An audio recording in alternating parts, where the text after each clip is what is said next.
On étudie un solide de masse 200 grammes suspendu à un ressort et reposant sur un plan incliné. Le schéma ici nous indique le solide qui est notre système, le ressort, et on nous donne la tension du ressort qui est de 1 newton et l'intensité du champ de pesanteur qui est de 8,81 newton par kilogramme. On nous demande tout d'abord de représenter les forces exercées sur le solide en équilibre, puis d'en déduire la valeur de la réaction du support. On comptabilise donc trois forces, la tension du ressort, le poids et la réaction du support. La tension du ressort part du point de contact entre le ressort et le solide, est dirigée parallèlement au plan incliné dans le sens de la direction du ressort. Le poids est vertical, dirigé vers le bas, et la réaction du support est perpendiculaire au support et dirigée vers le haut. Puisqu'on nous dit que le solide est à l'équilibre, la somme des forces est nulle. On peut donc écrire vectoriellement que le vecteur P plus le vecteur R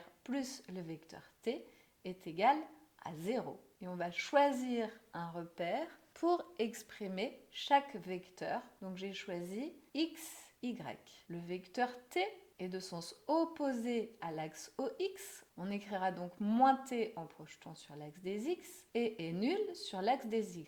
Le vecteur R est lui entièrement sur l'axe des y et dirigé dans le même sens. Ce sera donc plus R sur RY et 0 sur RX. Le vecteur P, quant à lui, sera négatif sur l'axe des y et positif sur l'axe des x. On voit que l'angle alpha ici, entre l'horizontale et le plan incliné, se retrouve entre la perpendiculaire au plan incliné et la verticale. On écrira donc que sur l'axe des y, on a P fois cosinus alpha en valeur négative, donc moins P fois cosinus alpha, et sur l'axe des x, on aura P fois sinus alpha positivement. Ainsi, en projetant la relation, on obtient deux relations, une sur x et une sur y.